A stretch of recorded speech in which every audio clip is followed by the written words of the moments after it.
so-called prevailing. Yes, Ngayon na parang apat yung talagang nag-recant na, and then knowing na marami na kayong pinaglaban yung para dun sa expose mo against kay Martin Romualdez, yung delivery malala delivery scheme. Ano yung take mo dito sa mga ganitong ginawa ng mga kasama mo? Sa akin, ma'am, bilang team leader nila, masakit para sa akin.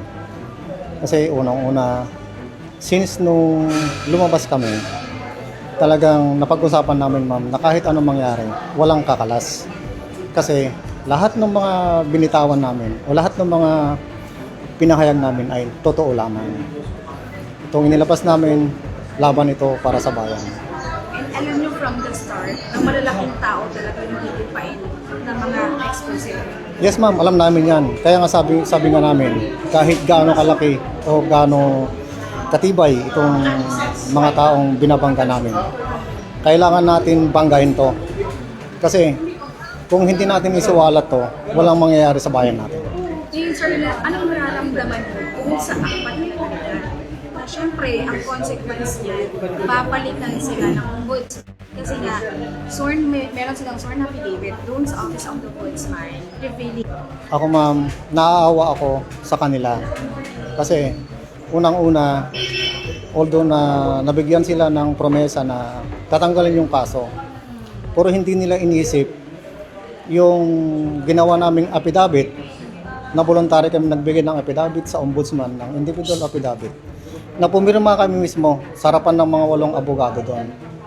So hindi kami pinilit doon. Kusa namin ibinigay lahat ng mga nalalaman namin. So yung sinasabi nila na kaya lang daw sila lumantad dahil binayaran nila na Atty. Baligot. Sa inyo ba, ikaw personally, ba pinangangkuan ka ba ni Atty. Baligot kapalit ng inyong nagsasabi? Ma'am, from the start, kusa po kami na lumapit kay Sir Levy Baligot, Atty. Baligot, na pasalamat nga po kami dahil nakilala namin si Sir. Kusa po kami na lumapit sa kanya para may lantad itong lantarang korupsyon sa ating bayan. At yung sinasabi nila na pinangakuhan kami ng pera, wala po yun. Napakasinungaling po nilang apat. Kaya mahiya naman sana sila, ma'am, sa ganyan na paninira nila. Alam niyo, ma'am, si Ma'am Malo at saka si Sir Levy, halos pakainin kami, ma'am, sa dalawang palad nila. Pero nagawa pa rin nilang parang sisiraan pa. Kaya awang-awa ako, ma'am, sa apat na to. Kung ano mangyari man sa kanila, sana hindi na nila pagsisihan po. Ikaw yung team leader ng grupo. Ano ang tanong pa na recantation from the Brave 14? Ma'am, itong Brave 14, talagang kinausap ko ng bawat isa. Ang sabi sa akin, kahit ano, mamatay man kami dito sa lupang sinilangan, wala pong ano to, ma'am. Wala na pong babaliktad. Solid na po to, ma'am. Nakakausap namin yan si Police Master Sergeant Calleja. Si kasama namin dating Marines, si Bunagan, Mark Bunagan, si Lasaga. Yan yung mga kumukontak sa amin para mag-recant. At saka si Colonel Dominguez. Lahat ng mga ebidensya namin, ipapakita namin. Sir, gaano po ba katotoo ang ipinot ni Trillanes na wala na rapaso ang apat na marin na bumaliktad? Kaya po bumaliktad po mga yan. Dahil ang prinomeso sa kanila ay mawawala yung mga kaso, mabibigyan sila ng malaking halaga, at manahimik na lang sila. Yun yung mga prinomeso sa kanila ng mga sumuhol sa kanila. Okay, maraming salamat, sir. Sir, sinabi po nila sa kanilang interview doon sa mga ABS-CBN, GMA, sa mga TV network, gaano po katotoo yung sinabi nila na dahil daw may promesa si Atty. Levy Baligot kasama po yung kanyang asawa na hindi naman daw po natutupad. Alam Gaano niyo po po, katotoo ma'am, yun, sir? yung sinasabi nilang promeso ni Sir Atty. Baligot, hindi po yun totoo. Dahil kusa kaming lumapit sa kanila, lalong-lalo kay Atty. Baligot, upang mailahad ang katotohanan na lantarang korupsyon na nangyari dito sa ating bayan. Kami po mismo ang lumapit, hindi po nag-offer sa amin si Atty. Baligod ng mga pera or ano. Kami mismo ang lumapit. Kaya yung sinasabi ng apat na yan, puro po kasi sinungalingan po yan. Puro po sinungaling mga yan. Bayaran po yung apat na yan. Malilima po sila. Kaya huwag po kayong maniwala sa kanila. Sana yung mga pamilya nyo ngayon, lalong-lalo na ikaw, technical sa rin voluntate. Retired ka pa naman na Marines. Pero anong ginawa mo? Nirecruit mo ba yung tatlong kasama natin na lumalaban talaga sa katotohanan? Anong klase kang retired na Marines? Kapwa ka namin Marines, pero anong ginawa mo? Sinira nyo yung imahe ng Marines. Kahit nasabihin natin na hindi tayo tawag nito, yung talagang sinusuka ng Marines, pero yung puso't damdamin natin, Marines pa rin tayo. Kasi naghirap tayo lumaban tayo sa bayan. Nagserbisyo tayo bilang sundalo. Once sa Marines, always sa Marines. Marines pa rin tayo. Kaya sabihin nila hindi ka Marines, pero tingnan magka-halongkatan man ng papel, meron kaming record sa Marines. Kaya huwag nilang sabihin hindi ka Marines. Kaya masasabi ko lang sa apat, sana yung pamilya nyo, mga kapitbahay nyo, mga kapamilya nyo at saka mga kaibigan nyo, hindi kayo bubulihin sa ganitong ginawa nyo na pagtalikod sa ating pinaglalaban. Good luck sa inyo. Salamat sir. Thank you po. Nagsasakripisyo ang mga sundalo na ito. Hirap sila sa buhay, pero pinapanindigan ito. And yung mga inaambag ng mga kababayan natin na nagpapadala, no, ay nakakatulong din para sa pangkain nila. So yung mga personal needs, no. Yung security units ng ating armed forces, pati PNP, NBI, nakatutok sa amin. No? Ang ginawa nga nila kaya natakot yung apat, maraming nakatutok na security forces natin, mga intelligence operators, etc. So may isang incident nga na merong isang lalaki naka-face mask, and then kunyari nagtatanong siya sa isang babae na nakaupo. Pinapakita yung picture. Hindi alam, pero yung nagpapakita ng picture, alam niya na nanay nung isa.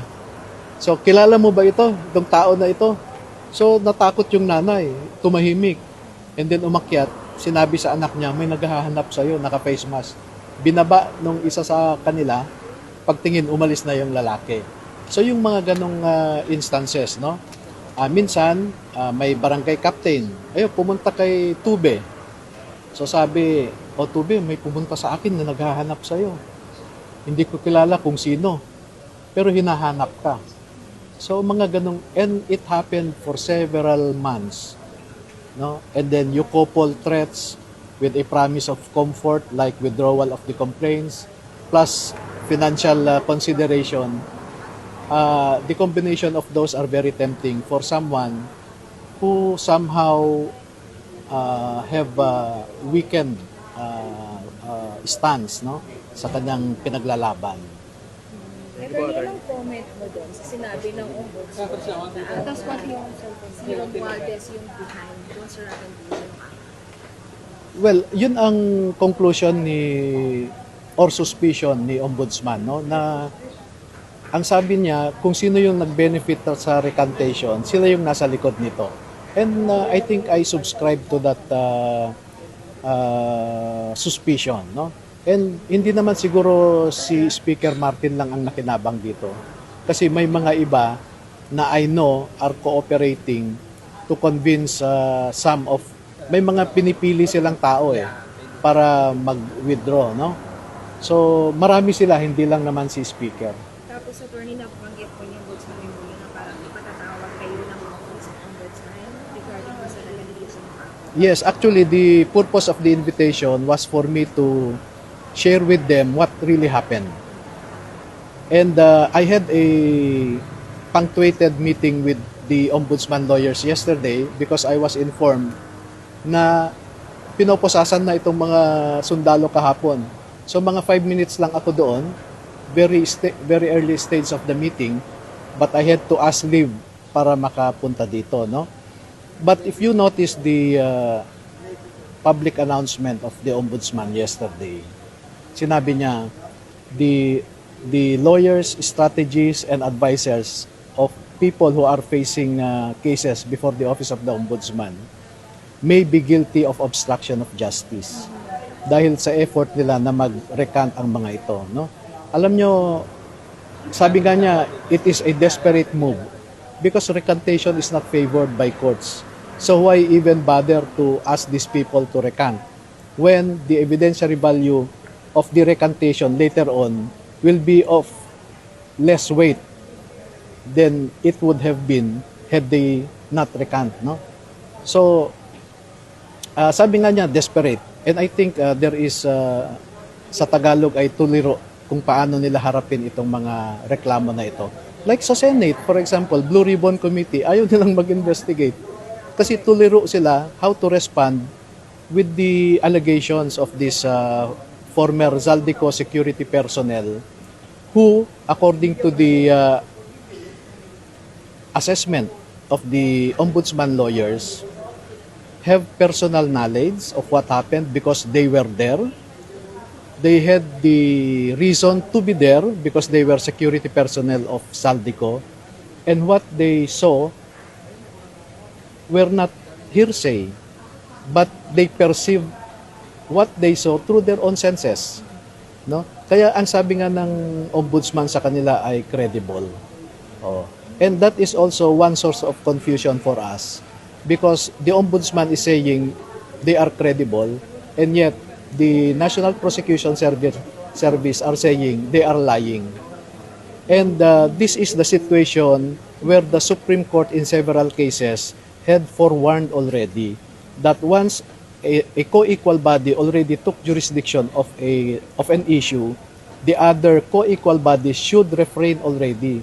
And that is the doctrine of non-interference, no? And the doctrine of primary jurisdiction. Attorney, nabanggit niyo kagabi, may mga po ay confident na yung evidence po nito ay malakas. Well, mga text messages ito, for one, no? And pwede naman nating i-verify yan sa telco. Di ba? Second, may mga recorded conversations, although it doesn't comply with the requirements of RA 4200 to be admissible as evidence, no? But we might nonetheless let the public listen to those conversations and let those who feel that they are a party to that conversation to come out, no? So sabihin nila, ako ang kausap nung isang sundalo diyan. So in that process also, he or she will confirm na siya yung nag-aalok. Yes, at pag kinonfirm niya na siya ang nag-aalok, he or she may be liable for obstruction of justice. Attorney, ano po yung mensahe nyo sa mga nagpapakita ng suporta kahit nasa online sila? We also saw na maraming gusto mag-reach out to help. Ano po yung message nyo for that? Opo, actually noong mga ilang buwan na ito na maraming nagme-message sa akin na gusto nilang tumulong sa mga kasundalo, yung witnesses natin, no? Na kahit konting tulong lang para sa pangpamilya nila, etc. At matagal din naming ni-refuse yung mga ganon na alok. Pero nung nagkaroon ng warrants of arrest ang mga sundalo, nag-reach out sa akin ang ilang mga Facebook friends ko na, attorney, ang daming nagko-communicate sa amin na gusto nilang tumulong. At kinausap ko ang mga witnesses natin at sabi ko, I think wag din nating i-frustrate yung mga kababayan natin na gustong tumulong because they want to be parts of this advocacy, this fight against corruption. Gusto nilang makisali kahit nasa ibang bansa sila o nasa liblib na mga lugar, ay gusto nilang sumali dito sa ipinaglalaban natin. And let's not deprive them of that, shall we say, yung patriotic feeling na nakatulong sila sa pinaglalaban natin. Okay, sa sa Caloocan Court, we spent about 679,000, no? In Muntinlupa, about 20,000 lang. In San Juan, 140,000, excluding yung mga ibang fees, no? Yung JDF, etc., no? Research fund, etc. But dito ang malaki. So it's 1 million mahigit, no? 1,030,000 plus for this court alone. Oo. So, nakapag-ipon din kami ng mga contribution galing sa iba't ibang mga kababayan natin. At again, I will take this second opportunity to thank, gusto kong magpasalamat po sa inyong lahat na kahit po talipa pa lang ang inyong negosyo, yung taga Cebu, yung taga Quezon City na nagpadala ng 1,000, ay kwan po yan, ang value po niyan ay hindi natin makukwenta sa amount. Ang value po niyan ay dahil nanggaling po sa inyong puso, no?